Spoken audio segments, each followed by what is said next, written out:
Do you know what it feels like to be invisible? To walk through a room and feel like the air gets noticed more than you do? That was me. Until one Tuesday morning when a single choice, just a few words signed with trembling hands, flipped my entire life upside down. I wasn't anyone special back then.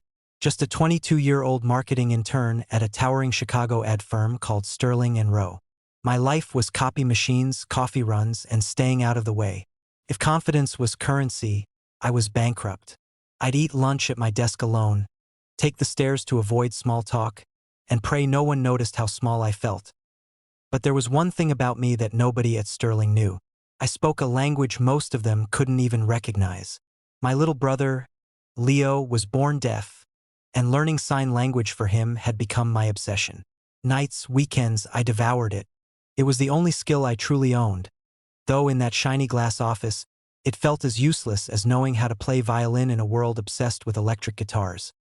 That Tuesday morning started like all the others, chaotic, buzzing, deadlines snapping at everyone's heels.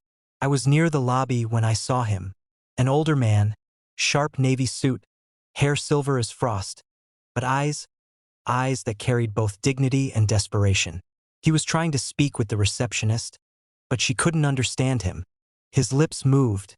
His hands faltered in gestures I recognized instantly. He was signing, badly, desperately, and nobody cared. People swept past him, directors, executives, interns clutching folders like shields. Not one of them stopped. He looked like a statue left behind in a storm, each second chiseling away his pride. And I almost kept walking too. I heard my supervisor's voice in my head. "Stay focused, Maya. Don't get distracted." But then I thought of Leo, how strangers' eyes slid past him like he wasn't there. That look on the old man's face. I knew it too well, so, heart pounding, palms sweating, I stepped forward. My voice shook, not out loud, but in my hands. "Hello," I signed. "My name's Maya. Can I help you?" The change was instant. His whole body softened, relief flooding him like sunlight breaking clouds. "You sign?" he answered, his hands graceful, practiced. "Thank God. I thought no one here would understand me."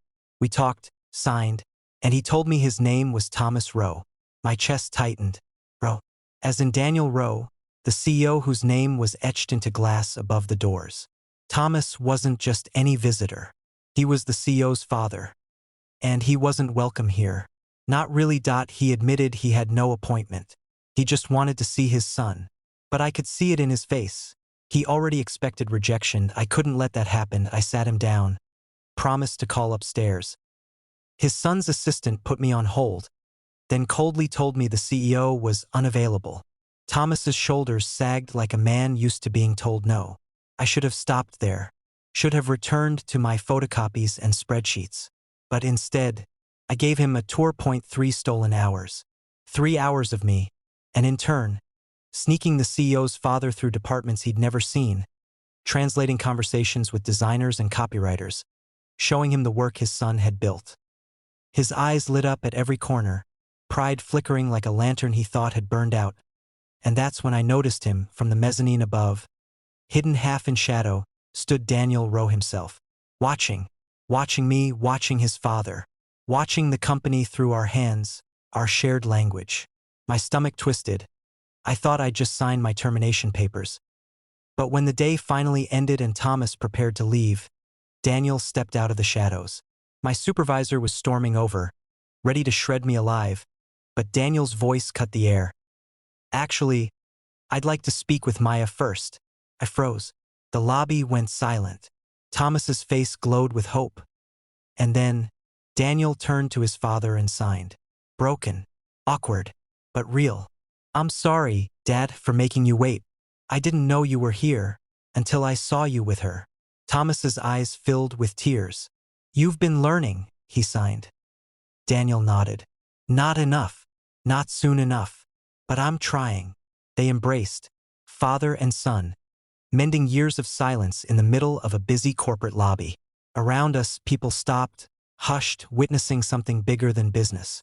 And I wept quietly, knowing I'd just watched something holy. Later, in Daniel's office, I braced for the axe to fall.